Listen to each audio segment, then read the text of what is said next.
9 विपक्षी नेताओं ने चिट्ठी लिखी है पीएम नरेंद्र मोदी को ईडी और उसके सीबीआई के दुरुपयोग को लेकर, इस पर क्या कहेंगे?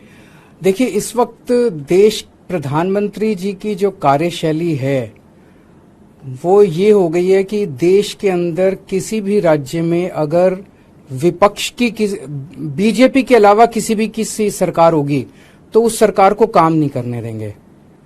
ये बहुत ज्यादा खतरनाक है। प्रधानमंत्री किसी भी देश के एक फादर फिगर की तरह होते हैं। चुनाव में हम आपस में लड़ें, लेकिन चुनाव होने के बाद एक बार अगर कहीं कोई सरकार बन जाए तो उस सरकार को पूरी तरह से सपोर्ट देने की जिम्मेदारी और उसके साथ खड़े होने की, उसको अच्छा काम करने में मदद करने की जिम्मेदारी प्रधानमंत्री जी की होती है। लेकिन हमारे देश के प्रधानमंत्री जी ने ठान लिया है कि अगर बीजेपी को वोट नहीं दोगे, कोई और सरकार बनाओगे तो उस सरकार को किसी भी हाल में काम नहीं करने देंगे। एक तो वो ये करते हैं कि अगर किसी और की सरकार बन जाए बीजेपी के अलावा तो उसके सारे नेताओं के ऊपर ईडी और सीबीआई छोड़ देते हैं, उनको गिरफ्तार कर लेते हैं, उनको तरह तरह से प्रताड़ना करते हैं, तरह तरह से तंग करते हैं, उनकी पार्टी तोड़ देते हैं, उनकी सरकार गिरा देते हैं। पूरे देश में कई जगह ये देखने को मिला, गोवा में देखने को मिला, महाराष्ट्र में देखने को मिला, कर्नाटक में देखने को मिला। एक के बाद एक राज्य के अंदर जहां नॉन बीजेपी गवर्नमेंट बनती है वहां पे ईडी और सीबीआई को छोड़ के और उनको गिरा दिया जाता है। ईडी और सीबीआई को छोड़ते हैं, नेताओं को डराते हैं। अगर नेता बीजेपी में आ जाए तो सारे मामले बंद हो जाते हैं। हेमंत बिश्व शर्मा, जो इनके ऊपर पहले सीबीआई और ईडी के इतने मामले थे, शारदा कांड था शायद उनका, उसके अंदर वो फंसे और जैसे ही वो बीजेपी में आ गए सारे मामले खत्म। तो या तो वो पहले निर्दोष थे और या दोषी तो थे लेकिन बीजेपी में आ गए तो सारे मामले खत्म।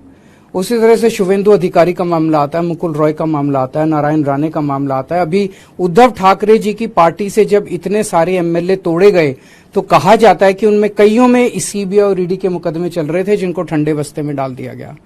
तो सीबीआई और ईडी का इस्तेमाल भ्रष्टाचार के खिलाफ के लिए नहीं कर रहे, सीबीआई और ईडी का इस्तेमाल कर रहे हैं चुनी हुई सरकारों को गिराने के लिए और दूसरी विपक्षी पार्टियों को तोड़ने के लिए। दिल्ली के अंदर जिस तरह से इन्होंने मनीष सिसोदिया जी और सत्येंद्र जैन जी को गिरफ्तार किया, दोनों के पास शुरू में इन्होंने बहुत लोग भेजे कि केजरीवाल का साथ छोड़ दो और आप बीजेपी भारतीय जनता पार्टी के अंदर आ जाओ। केजरीवाल आज अगर वो दोनों मेरा साथ छोड़ के और बीजेपी में चले जाते तो आज वो जेल में नहीं होते, उनके ऊपर किसी तरह के मुकदमे नहीं होते। तो जाहिर तौर पे उनके ऊपर जितने मुकदमे हैं सारे झूठे हैं, लेकिन वो भी डटे हुए हैं।